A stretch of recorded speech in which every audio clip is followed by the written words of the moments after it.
Hello everyone, welcome back to the channel. In this week's video we're going to be having a look at adding one of these, a filament runout sensor, to a Raspberry Pi that runs OctoPrint. I'm Jay and this is my 3D adventure.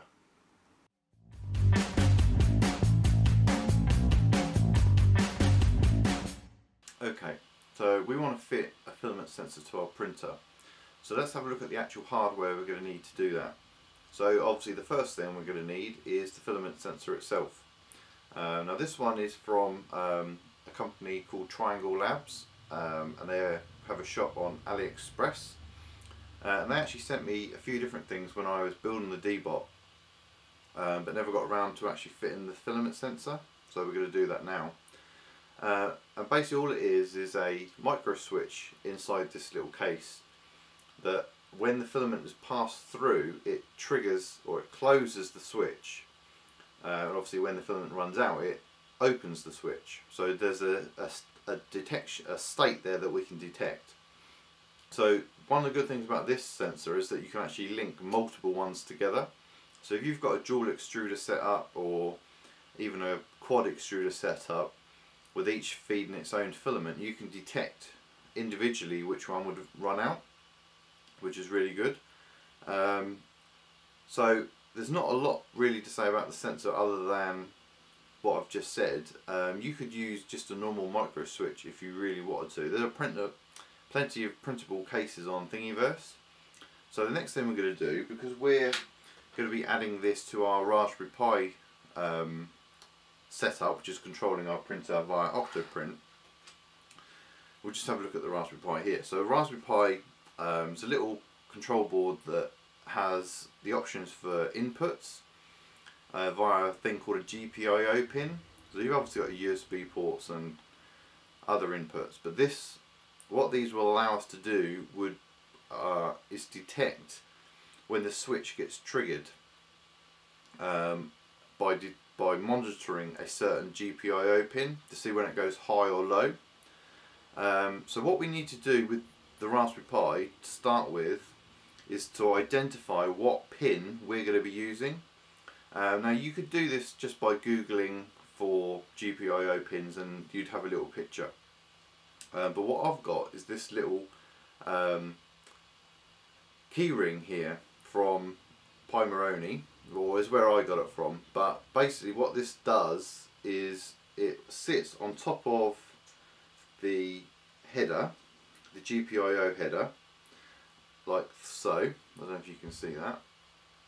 And then basically we can read off what pin number we're using, and it's really handy just to have on your keys if you happen to be doing something with the Raspberry Pi and you think, oh, what GPIO pin is that? Because there's no board, there's no silk screen on the actual board to tell you that. So basically that's all you need to, hardware wise, to set up the filament sensor. Okay, so as you can see here, I've wired up the filament runout sensor. So the cable that comes with the sensor is not very long, and obviously you need to extend it for your particular printer. So basically all we've got here is our our voltage, our signal and our ground cable going into the connector, and then I've just put a bit of filament in there so you can see the path it takes. So I have on this particular printer a Titan clone running into an E3D V6 in a direct configuration. So basically I just have the filament up on the spool holder, comes down into the sensor, then goes all the way down into the Titan clone. I'll just scroll down a bit. So there you can see it's going into the Titan. So that's basically the setup up near the hot end. So let's just pan down the camera and we can have a look at the Raspberry Pi itself.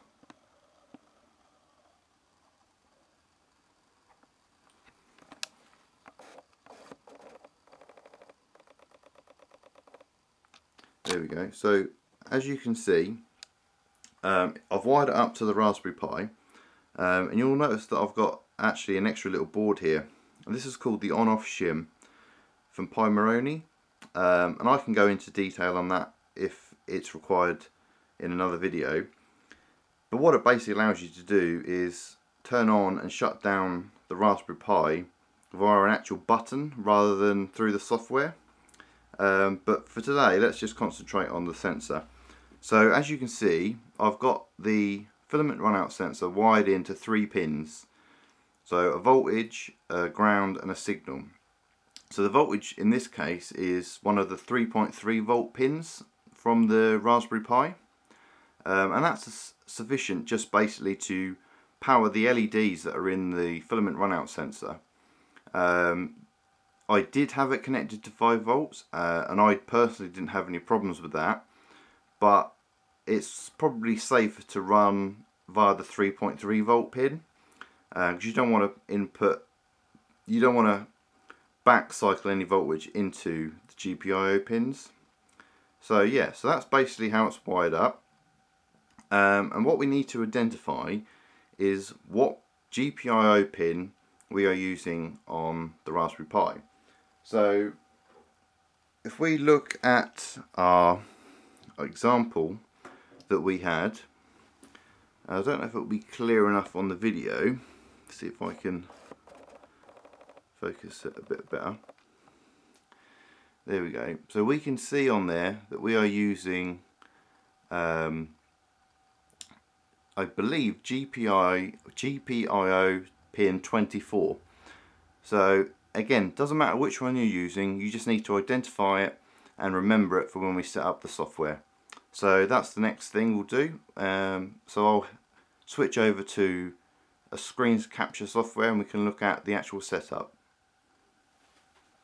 Okay, so now that you've got your Raspberry Pi and your filament sensor connected via the GPIO pins, we have to install a plugin within OctoPrint. So to do that, we just go up to the settings menu and then plugin manager and get more. Now this would be blank normally and it would display all of the commands, but all we need to do in there is put filament, and then this will display the plugins that are available. So the plugin that I'm using and currently have installed is called Filament Sensor Reloaded. So I've got it installed, but if you haven't, all you need to do is click the install button and it will run through an automated process of installing that plugin. It will just ask you to restart after it's done and that's basically it. Really simple install. So once you've done that, we close that. And once you've restarted, that will appear down here in this section of plugins. So if we click here, this is where we have to fill in the information unique to each install that you do. So here, because we connected to GPIO pin 24, this is where we would put that number in. Now remember, this can be any of the GPIO pins. It just depends which one you've plugged it into. So the debounce time I've not changed from the default and that works perfectly alright for me. So the switch type, now this is important. This is the state of the switch when it has no filament in it. So when there's no filament in the sensor, the switch is normally open. So when we put filament in, it closes the switch and allows the print to continue. When the sensor detects there's no filament, the switch will open and that will change the state that OctoPrint sees. So depending on what switch you have, I would imagine that most of them are going to be normally open. So the next selection here is the pin, how the pins are numbered. So in our case, we're using BCM mode, which is GPIO pin numbering. So just have that selected in the list. Make sure you've got your pin number up here. Now the next section you'll see is blank, and you'll think, well, what's the point of a sensor if it's not going to do anything? Well, I have my G code in a separate screen, which we'll have a look at in a second, which basically would allow me, when I pause the print for any other reason, it will still carry out the commands that I want the sensor to do. So we'll have a look at that in a second, and just make sure that the pause print when out of filament is selected. So once you've done that, you'd obviously click save, and you'd move on to the next part. So the next part is to go up to G-code scripts, and what this is going to do is allow us to import our G-code commands for when the printer detects, or when OctoPrint detects that the filament sensor is triggered, and it will pause the print. So what we have here is basically a command that says display on an LCD print paused. Doesn't matter if you haven't got an LCD connected. I haven't. It's just there in case you have. So the next command, G91, is relative positioning. So what that basically means is that any commands after that are carried out from the position that the hot end is currently in. So what we want it to do is basically just G1, which is a move command, Z10, which is increase the Z height by 10 at a speed of 1000 millimeters a minute. You could also input here an X and Y command if you wanted to move the hot ends sort of out of the way of the print. I've not found that I needed to do that, and it just works okay with the Z10. And then G90 goes back to absolute mode, which is what the printer would be in when it's printing. Okay, so that's basically what happens once the print has been paused, when it's been triggered by the sensor. The next section basically explains what happens when we click resume. And it's basically the opposite of what we've just done in terms of movement commands. So again, we've got a message that will display on an LCD, print resumed. We go back into relative mode, because what we want to do now is, again, to move the hot end relative where it is at this moment. And you'll know that we've raised it up by 10. So the command, again, is a G1 movement command, and this time we're just going back down 10, so negative 10 at a speed of 1000 millimeters a minute. And then back into absolute mode, and that is it. Once we've done that command, and the printer has done that movement, it will just carry on printing because it's gone back to absolute mode. And that is basically it. Once you've put those commands in, we can click save. And that's it. Now when the trigger, or when the sensor is triggered from a filament runout, it will pause the printer. It will raise the hot end 10 millimeters, or in my case lower the bed, because I've got a Core XY. And it will basically wait now for you to tell it what you want to do. And what you would do manually is just remove the old piece of filament that's left, that's gone past the sensor but is still in the hot end. You'd put your new piece of filament back into the sensor, through the sensor into your extruder, into your hot end, and then just click resume. So I will just show you that on camera, what that actually looks like. And I'll show you an example of what I did just with some scraps of filament. So let's go and have a look at that. Okay, so I'm just going to show you here a quick example of what the filament runout sensor will do in a case where the filament runs out. So I'm just running a real quick temperature tower print here just to show you for an example. Now obviously you can't see where the filament's coming in, but it's doing what I explained in the earlier part of the video. It's coming off the spool, through the sensor, into the hot end.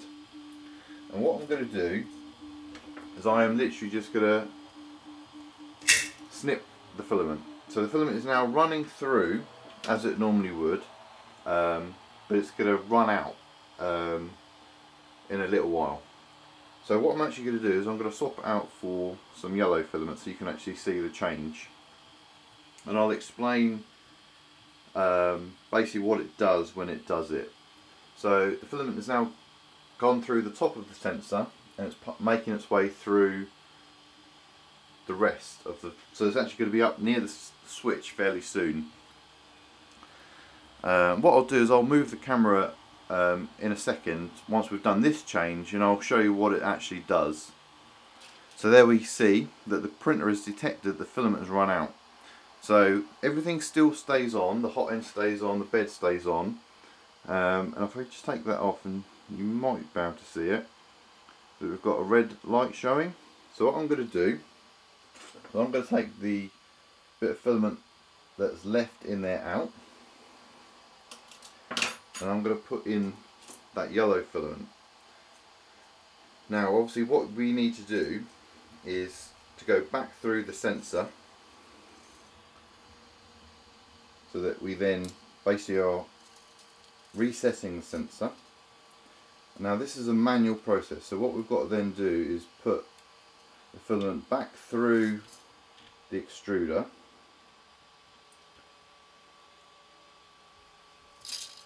like so,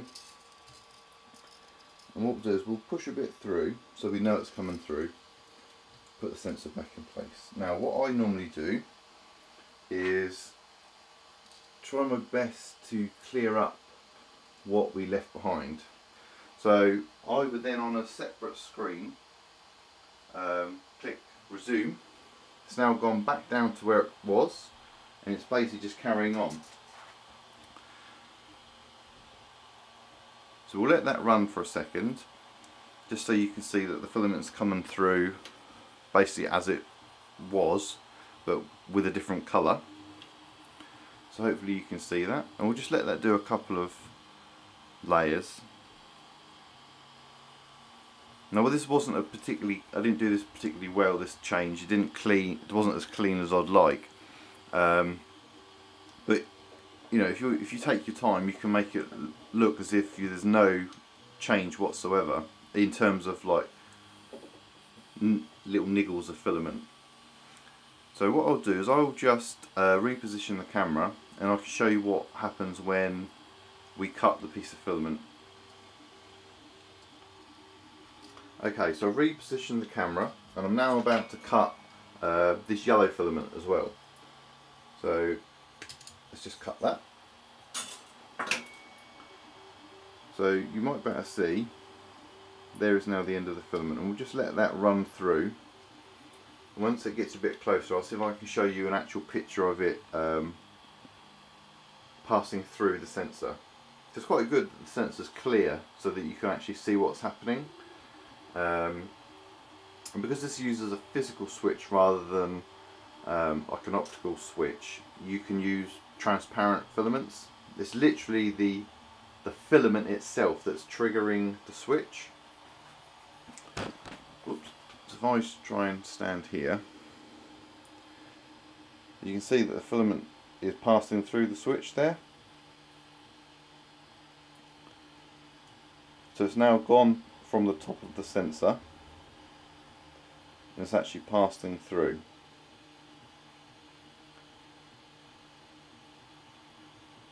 So you can see that that is where the end of the filament now is.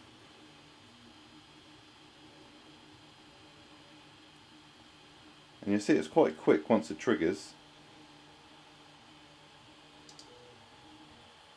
And there you go, it's triggered, and the bed is now lowered.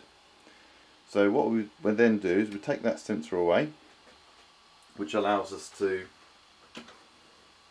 grab that piece of filament. And what I'll do is I'll just put the original pink filament back in so you can see what's happening. So that goes through the sensor like that. So we've gone through the top, through the bottom, and then we just feed it back in basically to the hot end, squidge it out the bottom, and we try, if we can, to make it as neat as possible.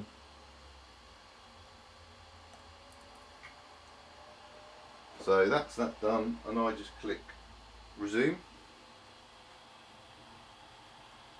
and then we're then basically off again. So I'm just going to show you here what happens with regards to the movement when the sensor gets triggered. So I've cut the filament and it's running through the sensor. So you can actually see there the colour changes that we've already done. So the filament, because this is actually quite a a small amount of movement, the filament's not going through as quickly. So I could manually trigger it, but I'm just going to let it run.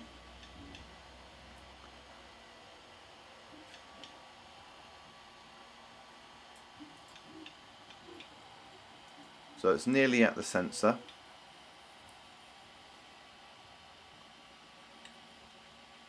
It should be done just in a second. So what's going to happen is that the sensor's going to get triggered. That's going to get sent to the Raspberry Pi. The Raspberry Pi is then going to pause the print and lower the bed. And there we go. So then it's basically up to us to manually change the filament and resume. So yeah. Okay, so hopefully this video was of help to you. It just shows you basically how to wire up that filament sensor and how to configure OctoPrint. Now you could use this in a number of different ways. You could use it for really long prints where you're not entirely sure if you're going to have enough filament, and it will at least pause the print so you're not going to lose, you're not going to air print. Or you can do what I did. Basically I just cut some pieces of filament up into small lengths and basically did like loads of different transitions. So if I can zoom in on this, it's quite small so I don't think we will be able to, but basically all I did was did the exact same thing that I just showed you with a number of different lengths of filament, and you can do that with this. You can do it manually, you can pause it, or you can set scripts up actually to pause on specific layers. But what I like about this is it's completely random. Like you can just cut a piece of filament and you don't know how long it's going to take to go through the sensor. So yeah, hopefully this was useful to you. Thank you for watching. Please like, comment and subscribe. And if you want to see a video on that on-off shim, please leave a comment and I'll be working on it. So again, thanks for watching and I'll see you next time.